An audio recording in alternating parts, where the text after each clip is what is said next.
Hello and welcome to our instructional series of videos. In this installment, we're going to show you how to replace the battery in late 2013 through mid-2015 15-inch Retina MacBook Pros. This process involves the use of flammable substances and runs the risk of fire or personal injury if the battery you're removing gets damaged during removal. For your safety, be sure to both read all the information included with your kit and watch this video in its entirety before proceeding. For this installation, it's vital that we drain the battery until the computer shuts down to reduce risk of accidental ignition of the battery. We've already drained the battery, gathered our materials, and are working on a soft, static-free work surface. We're now ready to begin.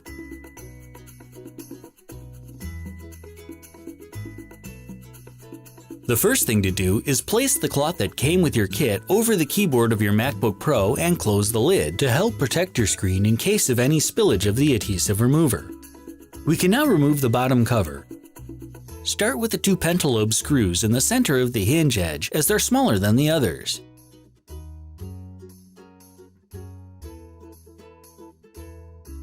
You can then remove the remaining 8 pentalobe screws.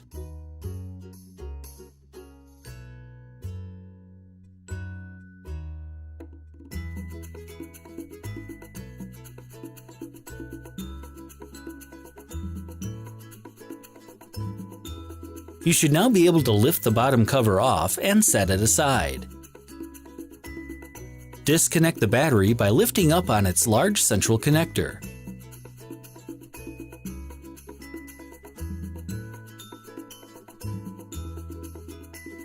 Right next to the battery connector is the touchpad connector. Detach the cover by removing the two Torx T5 screws and lifting it away.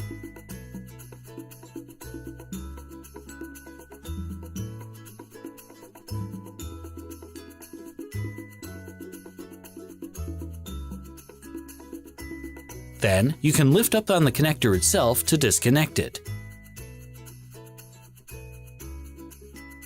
Peel back the edge of the label that covers the battery connector and remove the Torx T5 screw near the edge that holds the battery in place.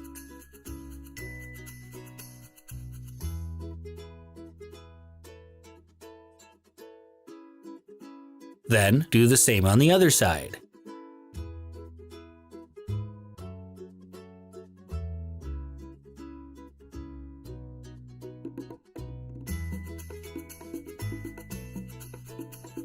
Next, remove the SSD by first removing the retaining screw,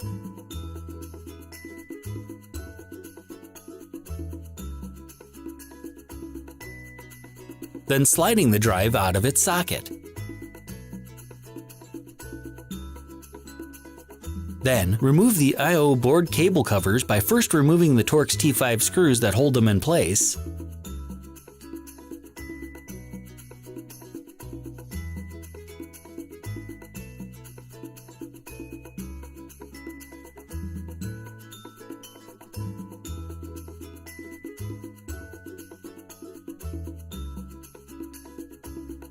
then disconnect the cable itself by gently lifting up on the connectors until they come free.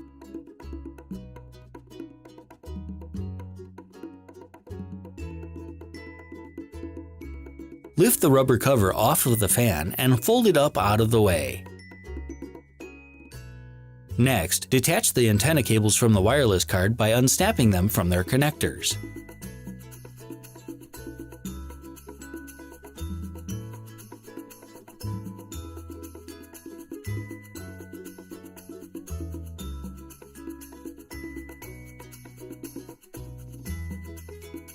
Then, remove the Torx T5 screw holding the card in place,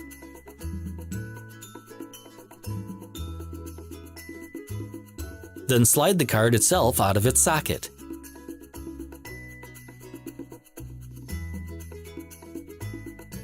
You can then slide the camera cable connector out of its socket and lift the entire bundle of cables up and off the fan and out from the cable guide on the other side.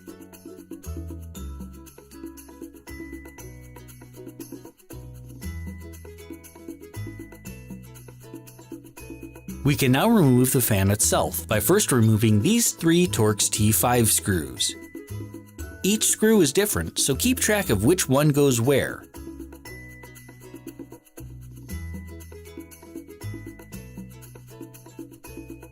Then, lift up the latch on the ZIF connector holding the fan cable in. You should now be able to lift up on the fan and gently unstick the cable from the logic board.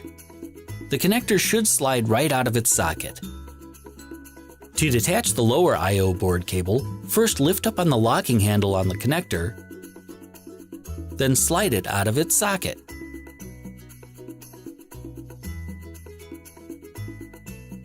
Next, remove the two Torx T5 screws holding the I/O board in place. You should now be able to lift the board up and out of the MacBook Pro.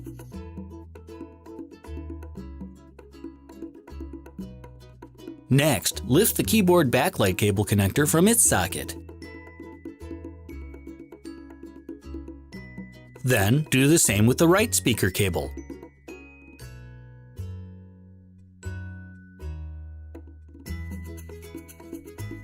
Peel back the label covering the keyboard connector cable, then lift up the bar to open its ZIF connection and slide the cable free. Then, you can disconnect the left speaker cable like you did the right one.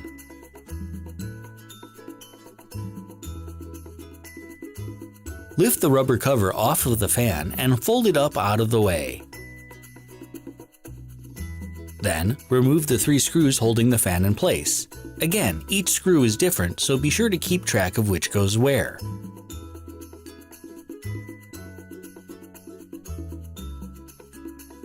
Then, lift the latch on the fan cable's ZIF socket. Finally, like before, lift the fan out of the MacBook Pro, then peel the cable up from the logic board if necessary and remove it from its socket. Lift the latch on the display data cable and slide it out of its socket.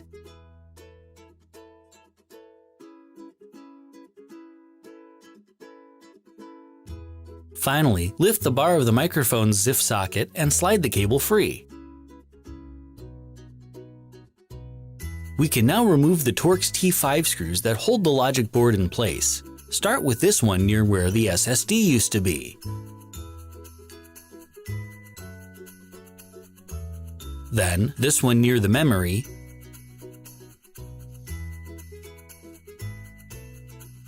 Then the two near the center of the hinge edge.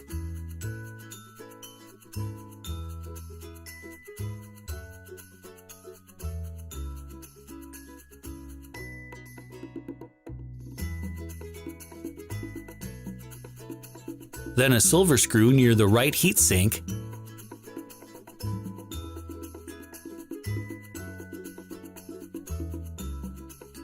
The corresponding one is on the other side, hidden underneath a rubber cover.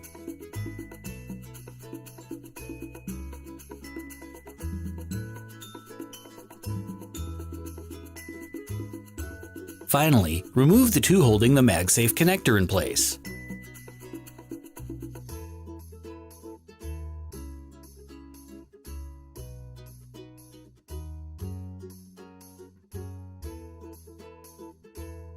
You should now be able to carefully lift the logic board out of the MacBook Pro. We can now remove the right speaker. Do this by removing the 3 screws that hold it in place,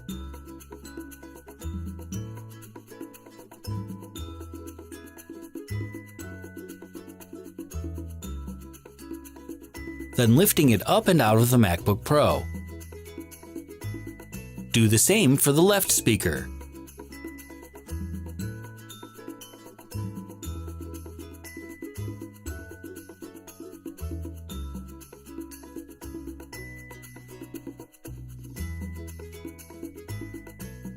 Finally, lift the bar on the trackpad's cable ZIF connector,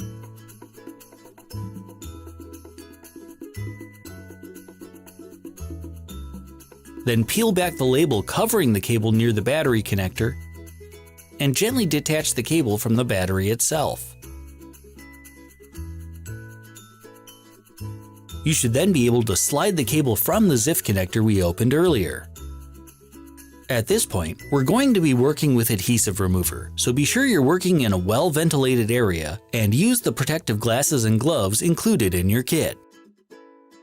Using the syringe from the kit, apply about 1/4 milliliter of adhesive remover under one of the outer battery cells and let it sit for about a minute or so. Then, starting at a corner, work one of the plastic cards underneath the battery cell, slicing through the weakened adhesive strips until it comes free. You can use more adhesive remover if you need to, but try and use as little as possible.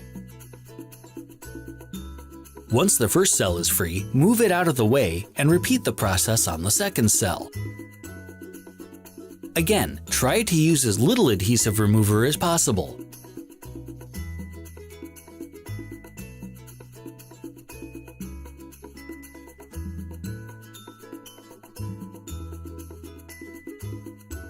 Once both cells are loose, use one of the plastic cards to hold them up from the surface of the MacBook Pro so they don't accidentally re-adhere.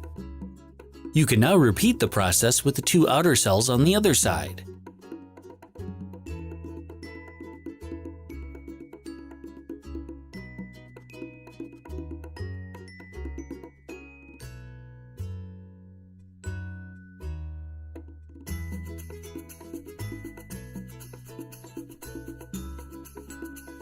For the center two cells, first slide a card down the center so that it starts to lift one of the cells. Then, let about 1/4 milliliter of adhesive remover drip down the card under the battery where it can sit for a minute. Use the card to slice at the adhesive under the battery. You can also use a second card to slice and lift from the other side, but you need to be careful that you're slicing under the battery itself and not under the trackpad that the battery sits on. Then, do the same for the other center cell.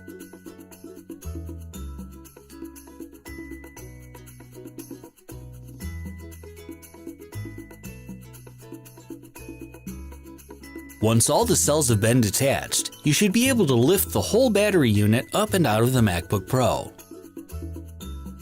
While it's optional, it's generally a good idea to remove the remaining adhesives so that the new battery has a clean surface to adhere to. To do this, simply use a little of the adhesive remover and use your nylon tool to scrape up the adhesive until you can peel it the rest of the way off.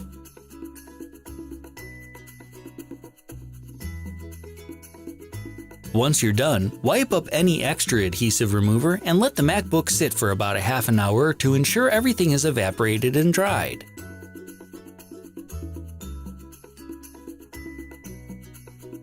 Now it's time to reassemble your MacBook Pro. Start by replacing the right speaker assembly. Simply slide it into place, then secure it with its 3 screws. The long full-threaded screw goes in the bottom hole, the long collared screw goes in the center hole, and the short screw goes in the top hole. Repeat the process for the left speaker.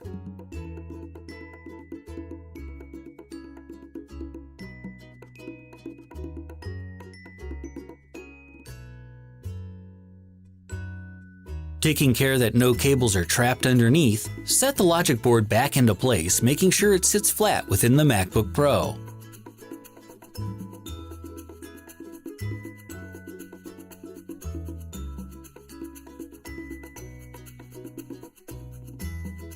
Replace the 2 Torx T5 screws that hold the magsafe connector in place.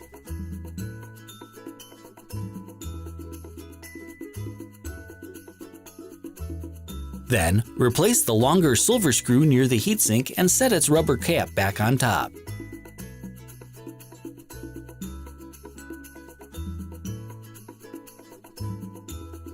Then replace the other silver screw on the other side.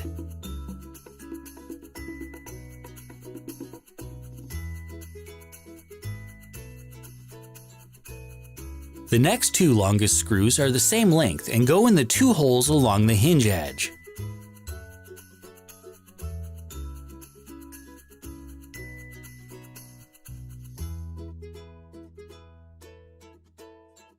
The next longest screw goes in the hole near the memory.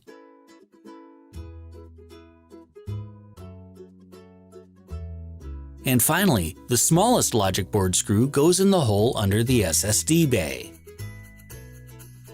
We can now reattach a number of cables and boards. Start with the keyboard by sliding its cable back into the ZIF connector until it's fully seated, then locking it into place with the lever on the back. Next is the left speaker. These connectors just line up vertically and snap into place.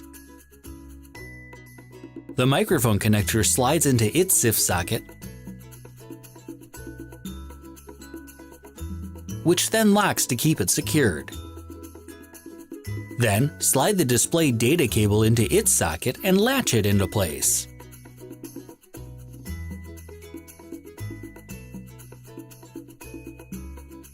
Slide the left fan cable into its ZIF socket and latch it before laying the fan back into place.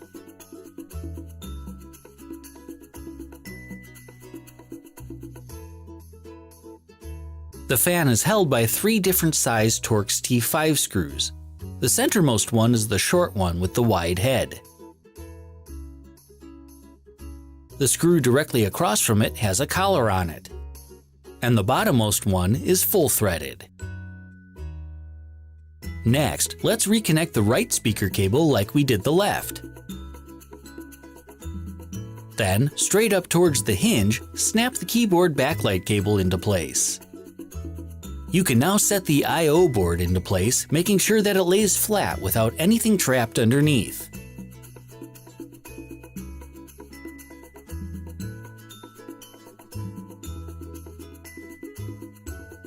Then, secure it with its 2 Torx T5 screws, which are both the same length.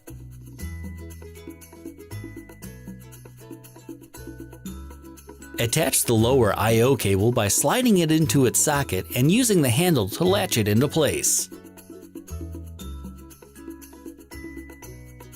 We can now replace the right fan in the same way as the left.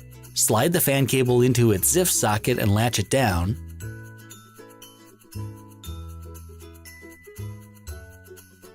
Set the fan flat and replace the Torx T5 screws from top inside to the lower outer with the shortest large-headed screw, the collared screw, and the full-threaded screw. Next, slide the camera cable back into its socket and route all the cables along their guide along the I/O board.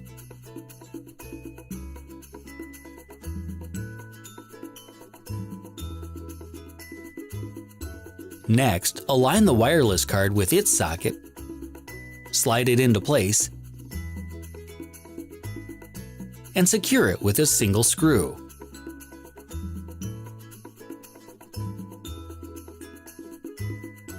You can now attach the antenna cables by lining up their connectors and snapping them together. The cables should position themselves over the appropriate connectors.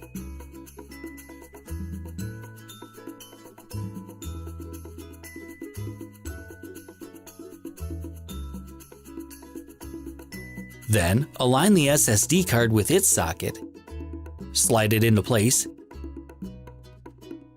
and secure it with its single screw.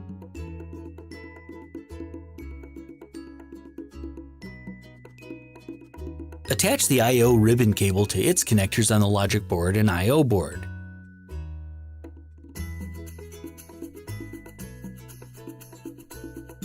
Then, replace and secure the connector covers with their Torx T5 screws.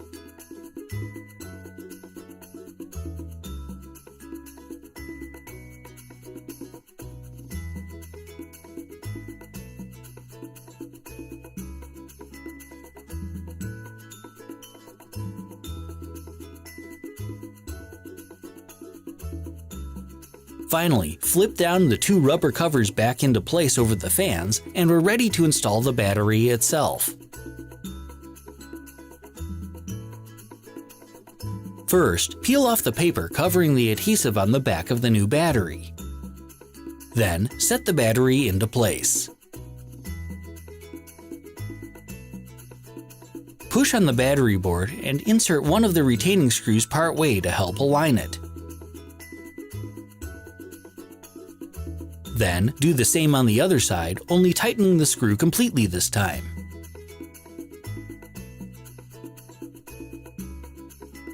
You can then go back and tighten the first one all the way. Next, slide the trackpad cable into its ZIF connector near the bottom, and then latch the connector shut. Line up the connector on the other end with its socket on the logic board and snap the two together. You can then stick the cable to the new battery using any residual adhesive that may be left on it. Then, replace the trackpad's connector cover and secure it with the two Torx T5 screws.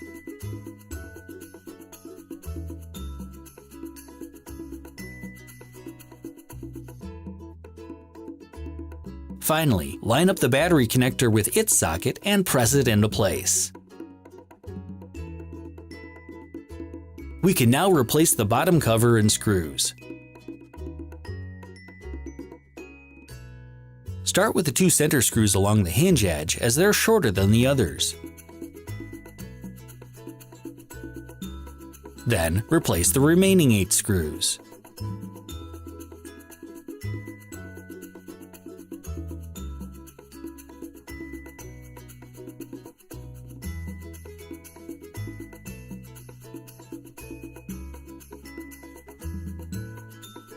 You can now open your MacBook Pro, remove the protective cloth, and charge and condition your battery according to guidelines.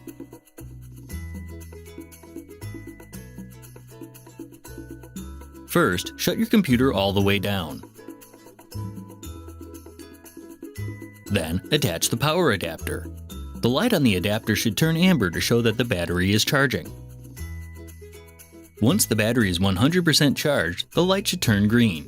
Once it has, you should leave it connected for at least 2 more hours. However, you can use your computer during this time rather than leaving it off. After that, we'll need to discharge the battery.